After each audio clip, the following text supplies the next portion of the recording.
En quelle année Israël a envahi le Liban? En 78. En quelle année le Hezbollah est créé? En 82. Oui. En quelle année le Hamas est créé? En 87.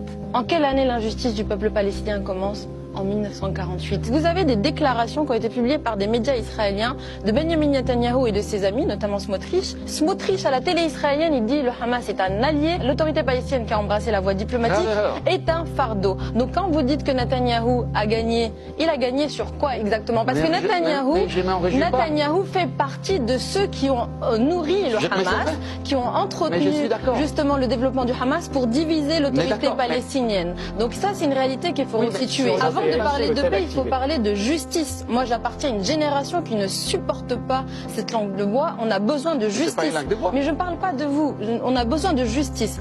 Quand vous parlez de l'accord d'association UE-Israël, je ne sais pas qui vous prépare vos fiches, mais vous connaissez mal vos dossiers. Figurez-vous que l'accord UE-Israël a été suspendu. Il y a eu un vote pour sa suspension en 2002 au Parlement européen. Il y a eu une majorité pour la suspension de cet accord pour des faits moins graves.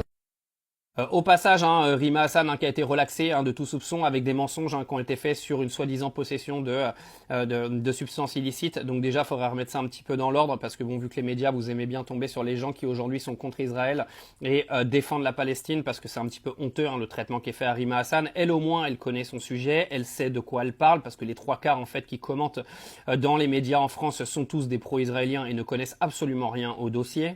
Et encore une fois, quand on dit ça, on parle du gouvernement israélien qui est en place en ce moment et tous les gouvernements d'extrême droite qui ont été en place dans ce pays depuis bien trop longtemps et qui aujourd'hui foutent une merde incommensurable sur notre planète. Alors moi, je pense clairement qu'Israël, sans ces gouvernements d'extrême droite, serait un tout autre pays.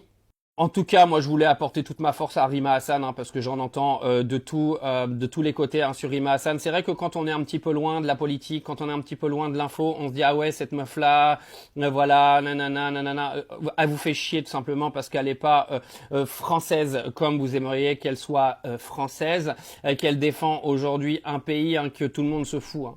Clairement, en France, tout le monde défend Israël, tout le monde a un petit peu la nostalgie du temps d'avant en pensant que ça aujourd'hui justifie l'intégralité de tout ce que fait Israël aujourd'hui. C'est une blague. Et si vous réécoutez un petit peu tout ce que raconte Rima Hassan depuis des mois, vous verrez que dans tout ce qu'elle dit, elle a quasiment raison sur tout. Alors maintenant, on peut pas voir du blanc et du noir des deux côtés. Il faut savoir que dans tout ce qui est terrorisme, guerre, etc., il y a rarement des gentils, d'accord. Le Hamas a fait des trucs qui sont absolument ignobles, d'accord. Ça, faut le dire aussi. Mais ce même Hamas qui a été financé par Israël pendant des années, mais ça personne n'en parle, faudrait pas le dire trop fort en France. Financé pourquoi? Pour la déstabilisation. Netanyahou a financé le Hamas pour déstabiliser l'intégralité de la Palestine et pour diviser le pays en deux. Israël n'est que là pour diviser tous les pays du Moyen-Orient, pour créer de la déstabilisation partout, pour justement servir ses propres intérêts. Regardez un petit peu ce qui s'est passé. Netanyahou s'est pointé dans le bureau de Donald Trump pour venir pousser Donald Trump à faire une guerre en Iran. Et pendant que tout le monde était focalisé sur cette guerre en Iran, lui, Netanyahou, il s'est barré se taper le Liban. D'accord?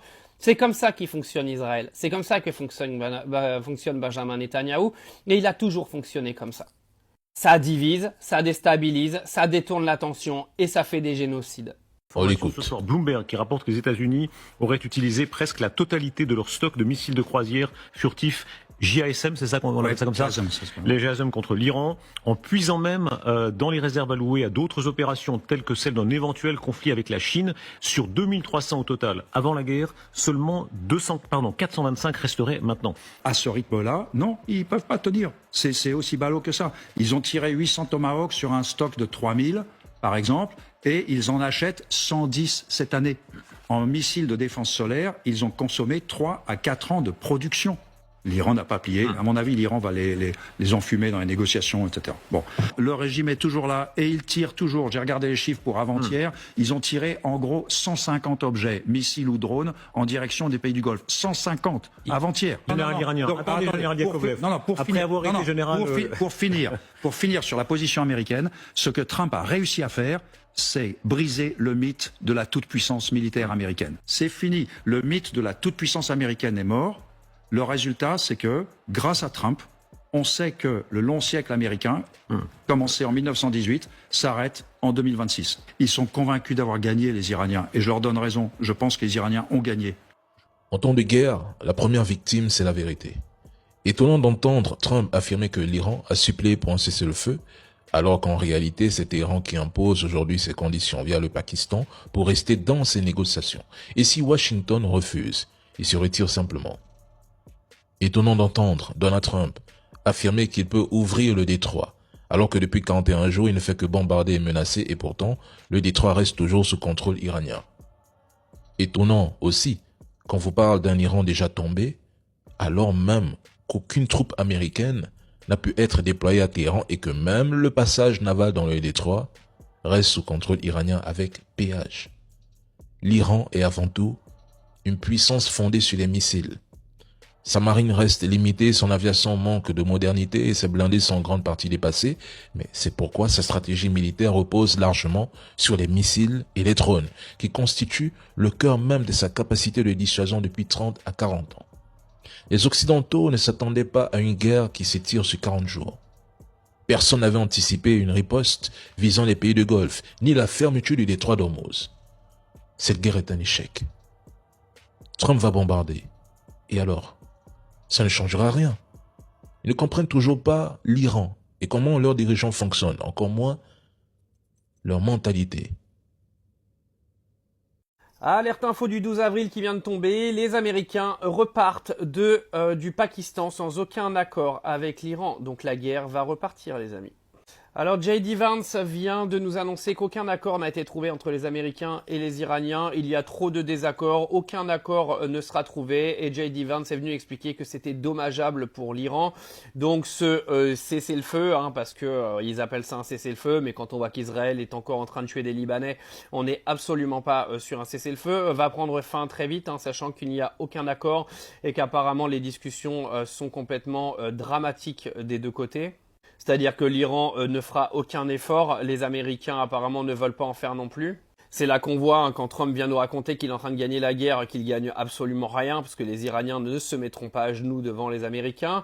Mais les amis, c'est pas le plus grave, c'est qu'on pourrait ressortir, en gros, de ces négociations avec une situation pire que celle que nous avons vécue pendant le mois de mars, tout simplement, car le renseignement américain nous a appris hier que la Chine était en train de faire parvenir des missiles anti-aériens, donc, à l'Iran, et qu'on pourrait se retrouver à la suite de la reprise des hostilités entre les deux pays avec des armes de défense chinoises qui, en gros, se battraient avec des armes américaines.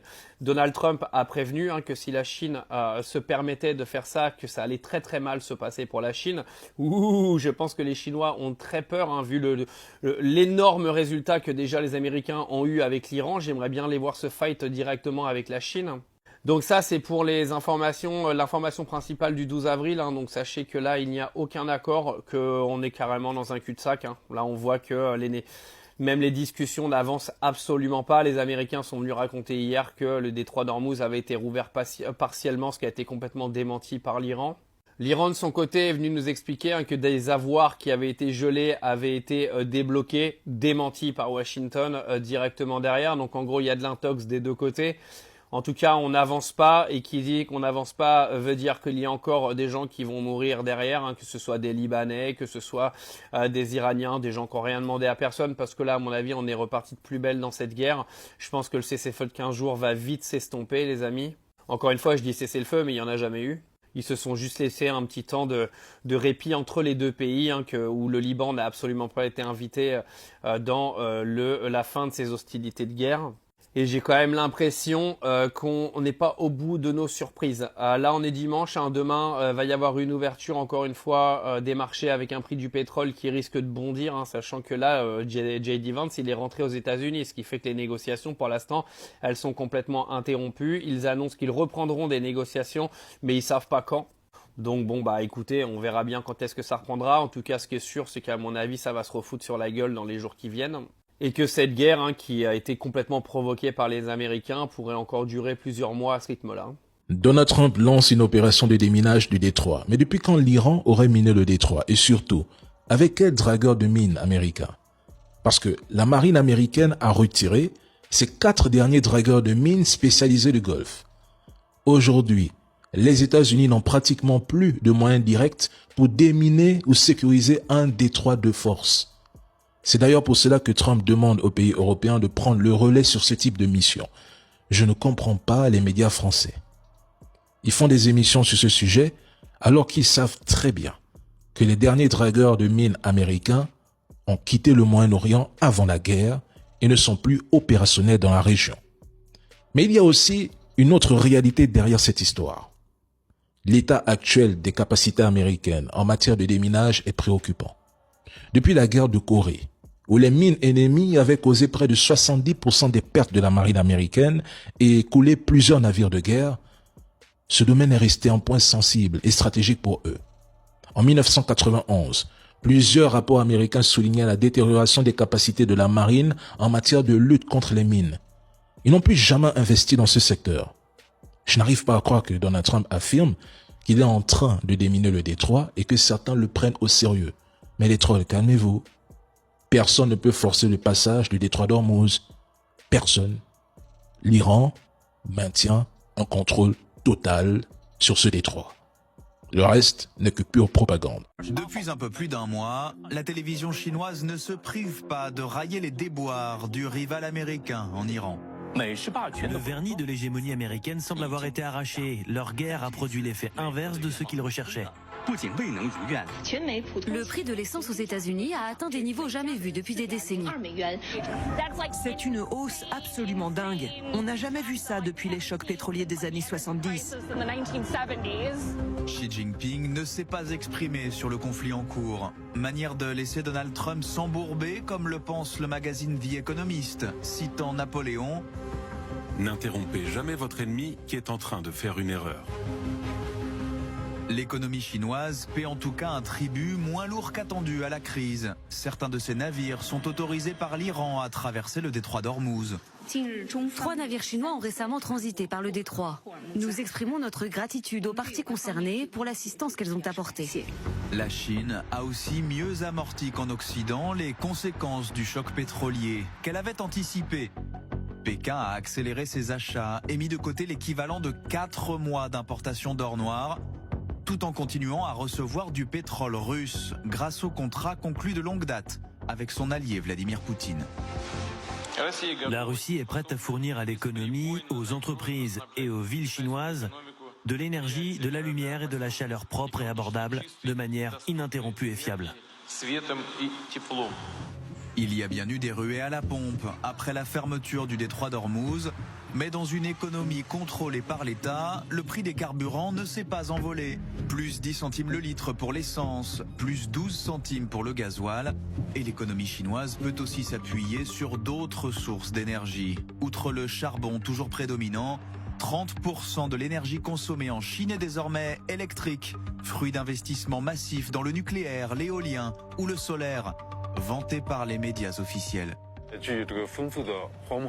Notre région dispose de grands déserts, de terres disponibles avec beaucoup de soleil, des ressources parfaites pour développer des énergies propres. La flambée mondiale des carburants pourrait même être une aubaine pour certaines entreprises chinoises, comme les constructeurs de voitures électriques, qui comptent bien saisir l'occasion pour conquérir un peu plus les marchés mondiaux. Au cours des 10 prochaines années, nous prévoyons que la moitié de nos ventes se fera à l'extérieur de la Chine, dans le monde entier. C'est encore la pagaille au détroit d'Ormuz cet après-midi. Ça se renvoie la balle, c'est confusion totale. Ils sont passés, ils sont pas passés, c'est destroyé. Bon, j'ai vu puisque l'Iran affirme qu'un destroyer américain, c'est-à-dire un navire de guerre, a rebroussé chemin dans le détroit d'Ormuz après un avertissement de sa part, information communiquée par l'agence de presse iranienne Tasnim. Un peu plus tôt, les forces iraniennes avaient informé la délégation de négociation iranienne qu'un destroyer américain se dirigeait du port de Fujira ici aux Émirats Arabes Unis en direction du détroit d'Ormuz, information de l'agence de presse Fars. L'Iran avait alors averti le médiateur pakistanais que si le destroyer américain poursuivait sa route, il serait alors pris pour cible. Dans le même temps, il existe des incertitudes autour de la présence de navires de la marine américaine dans le détroit d'Ormuz, puisque selon un haut responsable américain aux médias Axios, eh bien, Plusieurs navires de guerre américains ont traversé le détroit d'Ormuz, ce qui serait alors une première depuis le 28 février dernier, soit le début de cette guerre, une traversée qui n'a pas été coordonnée avec l'Iran, toujours selon ce même haut responsable américain. Oui, mais voilà, cette information, eh bien, elle a été démentie par l'agence de presse iranienne Tasnim. Des incertitudes, des affirmations, des démentis, bref, tout cela illustre la guerre de communication qui est en train de se jouer en ce moment même, alors que les négociations de paix entre les États-Unis et l'Iran ont débuté au Pakistan. Oui, absolument. Mais tout d'abord, sur la question du détroit d'Ormuz et de ce destroyer américain, les Iraniens affirment qu'après une tentative de passage dans le détroit, les gardiens de la révolution ont lancé un avertissement à ce destroyer qui venait du port Al-Fajr, je pense aux Émirats Arabes Unis, et donc il a été contraint de rebrousser chemin, donc de retourner à son port d'attache. Pas question pour l'Iran de laisser passer des navires américains, en particulier des navires militaires américains. Donc c'est une manière de montrer que c'est l'Iran qui contrôle le détroit. Et donc c'est pas beau ça. Oui, je commence par l'hypothèse pour laquelle les deux destroyers sont vraiment passés. C'est pas beau ça. À peine les négociations ont commencé, il y a déjà un premier gage donné par l'Iran.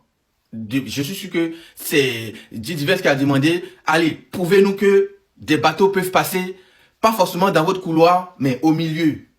Et pour moi, s'ils sont vraiment passés, les Iraniens ils ont dit, ok, laissez-les passer. Et ils sont passés. Première hypothèse. Deuxième hypothèse, Donald Trump et son équipe, plus le commandant de la CENTCOM, qui a dit que ouais, on a fait passer deux destroyers, on a trouvé un chemin, on va vous le communiquer plus tard. Aucun bateau, aucun pétrolier ne va s'aventurer à passer sans l'aval des Iraniens. Et que non, on va trouver une solution. Tout ça, c'est faux. Tout ça, c'est faux.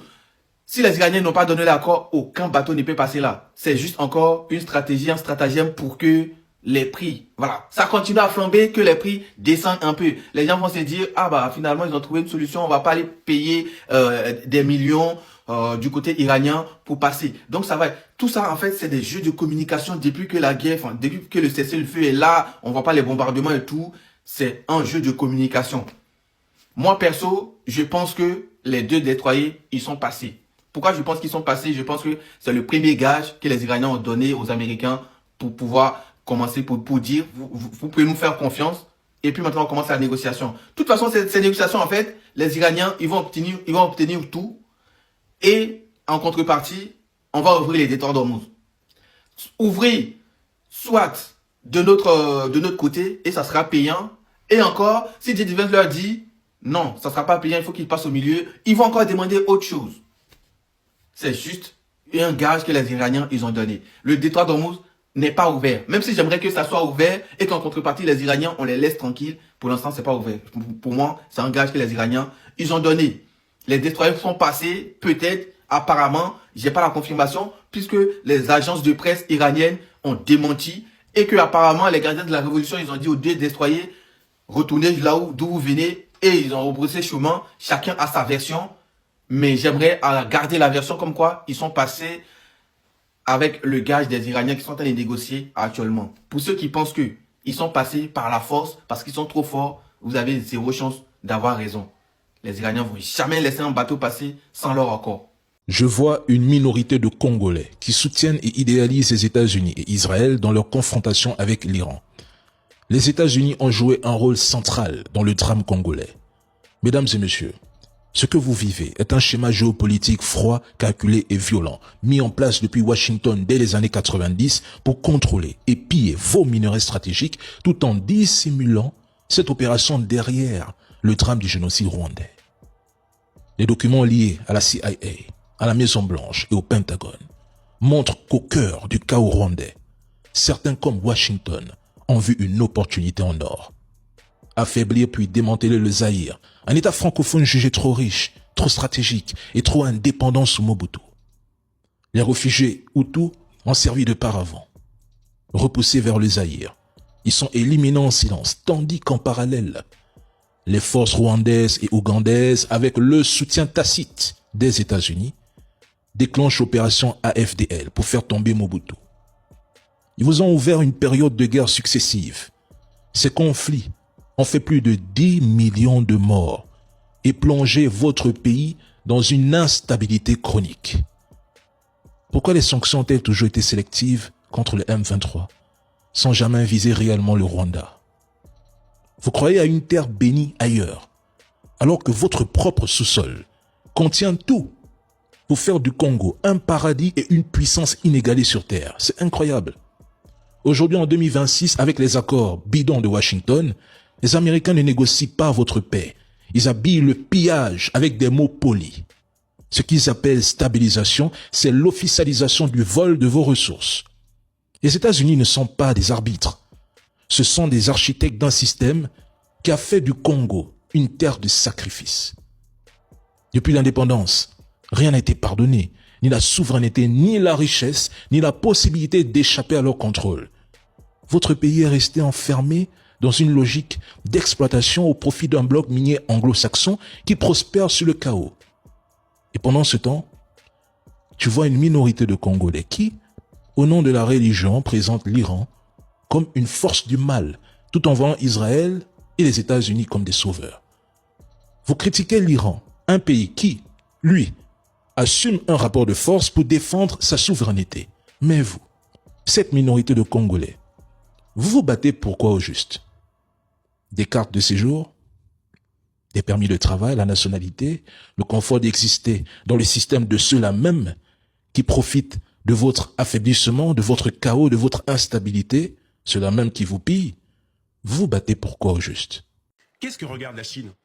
Notre ennemi n'est pas arrivé en 5 semaines, la première armée du monde, alliée, pardonnez-moi, avec Israël, à mettre à bas le régime iranien, à mettre à bas le nucléaire iranien. Eh bien nous, mais si jamais on a des velléités sur Taïwan, enfin, on a les mains libres.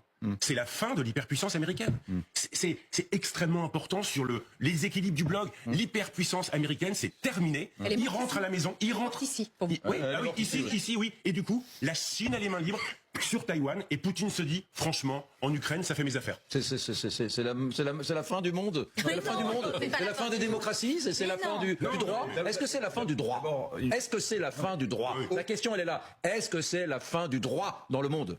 On peut pas invoquer le droit que quand ça nous arrange. Hein. On peut pas faire une invasion parce que quand même là, il y a une valeur morale telle qu'on y va. Puis finalement après dire bah non là il y a quand même là on bouche le commerce mondial. Alors là le droit ça compte, ça marche pas. Ou alors du coup on est des tocards. L'Occident est un tocard universel quoi. Et si nous entrions dans un monde de sanguinaires à notre corps défendant, nous les gentils Européens. Et si le monde, et si l'avenir appartenait aux sanguinaires? Ils ont bien la tête sur les épaules parce que le coût du péage là, c'est quand même un sacré pactole. Hein. Eric, vous trouviez ça formidable, la force sans pensée, sans réglementation? Bah, vous voyez ce que ça donne, la force sans pensée, sans réglementation? Je finis juste, excusez-moi. Ça donne ça en fait. C'est-à-dire les États-Unis qui se lancent sans but de guerre, sans accord de l'OTAN, sans rien. Voilà, ça donne le détroit d'Ormuz bouché. Et après, vous verrez qu'il va dire que son but de guerre, c'était de déboucher le détroit d'Ormuz qu'il a bouché lui-même. Regardez celle-ci, vous en souvenez forcément tous. C'est Donald Trump qui accueille les cercueils des premiers soldats américains tués au Moyen-Orient.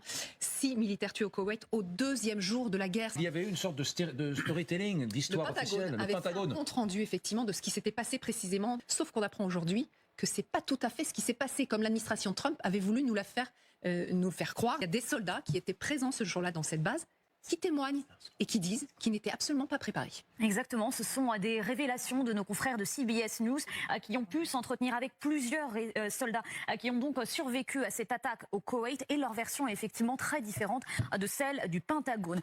Contrairement d'abord à ce qu'a affirmé Pete Hegseth, eh bien, les soldats américains ne se trouvaient pas du tout dans une zone sécurisée et fortifiée avec des murs d'1,80 m de haut, mais ils étaient dans des bâtiments en tôle sans aucune protection. Ce n'était pas une position fortifiée, explique l'un de ces soldats blessés. En matière de défense contre les drones, il n'y avait rien non plus. L'un des rescapés explique qu'il y avait à peine une mince couche de barricades anti-souffle, et ce, alors même que les soldats se trouvaient à portée de missiles et de drones iraniens. Selon un survivant, le site, il se trouvait d'ailleurs sur la liste des cibles à atteindre par le régime des mollahs. Et pourtant, l'administration américaine les a laissés sur place Hamas. Quant à l'arme utilisée pour cette attaque, là aussi le Pentagone parle d'un drone Shahed, tandis que les survivants disent qu'il ne s'agissait pas d'un petit engin comme expliqué, mais bel et bien d'armes puissantes. Et de la même manière, il n'y a pas eu un seul blessé, mais il y en a eu des vingtaines. C'était le chaos, un peu comme dans les films. Un soldat blessé évoque des blessures à la tête, des hémorragies abondantes, des tympans perforés, des blessés qui saignent abondamment aux jambes, aux bras. Une scène d'horreur qui évidemment n'a jamais été racontée par le Pentagone. Magali, moi je ne sais pas comment Pete Hegseth peut survivre politiquement à ça. Un bref salut, accompagné d'un sourire de circonstance. J.D. Vance sauve les apparences, mais il repart du Pakistan les mains vides. Quelques dizaines de minutes plus tôt, le vice-président américain annonçait l'échec des négociations avec l'Iran. Nous avons été très clairs quant à nos lignes rouges, sur quels sujets nous étions prêts à discuter et sur lesquels nous n'étions pas prêts. Nous avons été aussi clairs que possible et ils ont choisi de ne pas accepter nos termes. La question est la suivante. Les Iraniens peuvent-ils s'engager fermement à ne pas développer une arme nucléaire, ni maintenant, ni dans 2 ans, mais sur le long terme? Nous n'avons pas vu cela, j'espère que nous le verrons. Plus de 20 heures de discussion n'auront donc pas suffi à rapprocher des positions visiblement irréconciliables. La délégation iranienne, elle, dénonce des demandes excessives des États-Unis pour expliquer l'échec des discussions. Au cœur du désaccord, selon la télévision d'État iranienne, le programme nucléaire de Téhéran donc, mais aussi la question du détroit d'Ormuz.